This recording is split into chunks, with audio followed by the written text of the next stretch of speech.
위해서는 화이트사이드 그룹에서 어떻게 논문을 작성하는지에 대해서 조지 화이트사이드 교수님이 Advanced Materials의 2004년도에 논문의 형태로 내신 글이 있습니다. 이거를 읽어보면 논문 작성하는 데 있어서 큰 도움이 될 수 있어요. 먼저 scientific paper가 뭔지에 대해서 정의를 하고 시작하십니다. A paper is an organized description of hypotheses, data, and conclusions intended to instruct the reader 라고 되어 있죠. 즉 독자들에게 뭔가를 알려주기 위해서 그 목적으로 만들어진 가정, 그리고 그 가정을 테스트하는 데이터, 그리고 conclusion으로 이루어진 문서라는 거죠. 우리가 연구를 할 때 우리 연구의 목적은 결국에는 논문을 쓰는 거죠. 좁게. 적어도 대학 내에서 생각을 해보면. 물론 그게 나중에 특허를 내고 또 산업에 실제로 적용이 되어서 더 큰 효과를 낼 수 있다면 당연히 좋은 거겠지만, 연구 그룹에 있어서 좁게 보면 학생들 입장에서는 또 졸업을 하기 위해서라도 자기 시티스를 쓰고 논문을 쓰기 위해서 연구를 한다고 볼 수 있겠죠. 그래서 여기서 이제 이런 말을 하세요. 흥미롭지만 퍼블리시 되지 않은 거는 결국 존재하지 않는 거랑 마찬가지다라는 말씀하십니다. 그래서 그 학생들은 그냥 데이터만 모으면 된다고 생각하는데, 이게 이런 말이 있어요. Your objective is not to collect data.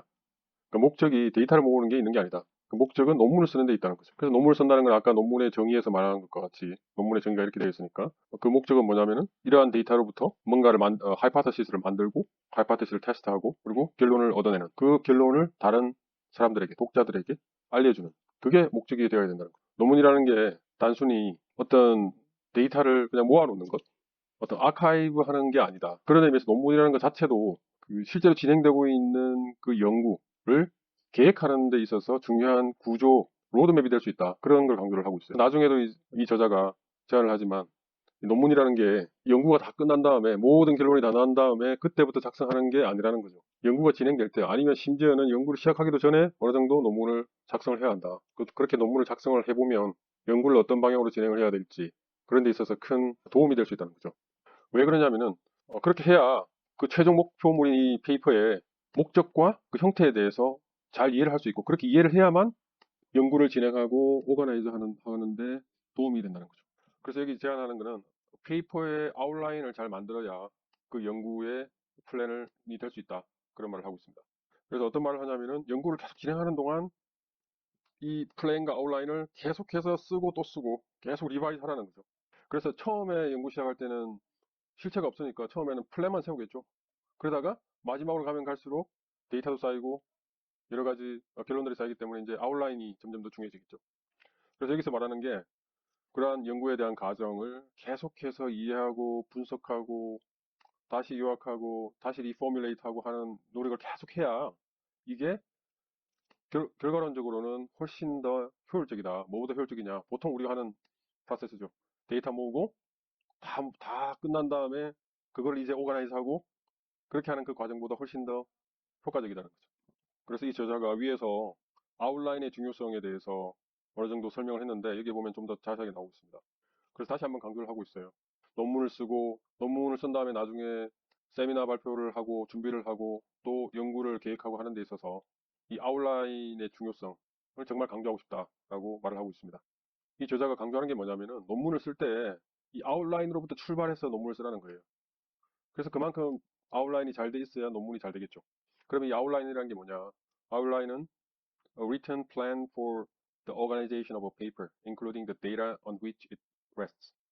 데이터에 기반한, 그것을 포함하는 최종적인 논문에 어떻게 조직을 할 것인지, 논문을 어떤 식으로 풀어나갈 것인지에 대해서 written plan, 그러니까 적어서 써놓은 게 아웃라인이라는 거죠. 강조하는 게, 그냥 아웃라인이라고 하면 그냥 어떤 내가 나중에 결국 적어야 될 말들의 아웃라인을 적는다고 생각하기 쉬운데, 그게 아니고 그 과정들과 그 결론들, 그리고 그것을 이끌어내는데 필요했던 그 데이터들을 어떻게 잘 오가나이즈 해서 보여줄 것인가.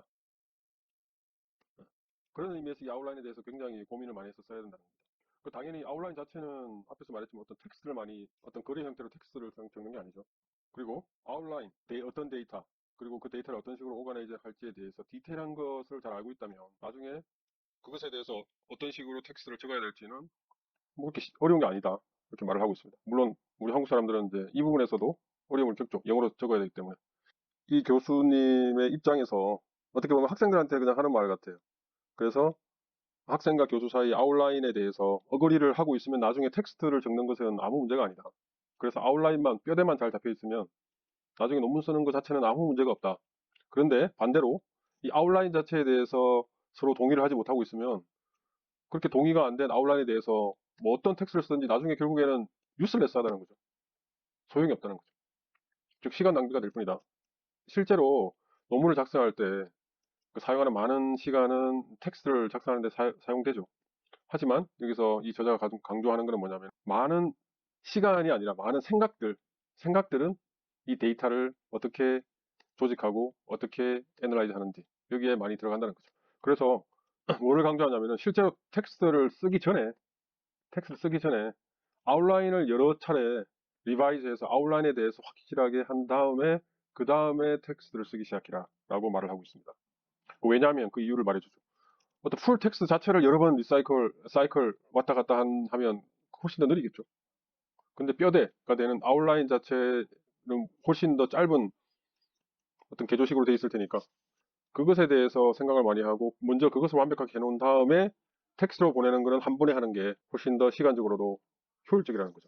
그래서 이 교수님이 하는 말은 자기가 쓰는 모든 라이팅, 이 페이퍼뿐만 아니라 보고서, 그리고 프로포즈, 그 다음에 세미나 발표를 하기 위한 그 발표 자료들, 이 모든 거를 아웃라인으로부터 한다는 거죠.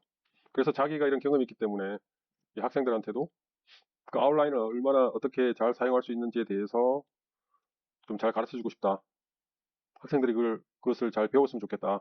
라고 해서 이 자기 그룹에서는 계속 이것을 강조해서 썼을 것이고, 사실 이 논문 자체가 제가 알기로는 이 그룹 안에서 이미 문서 형태로 존재하고 있던 거를 이 저널에서 요청을 해서 논문 형태로 만든 걸로 알고 있습니다.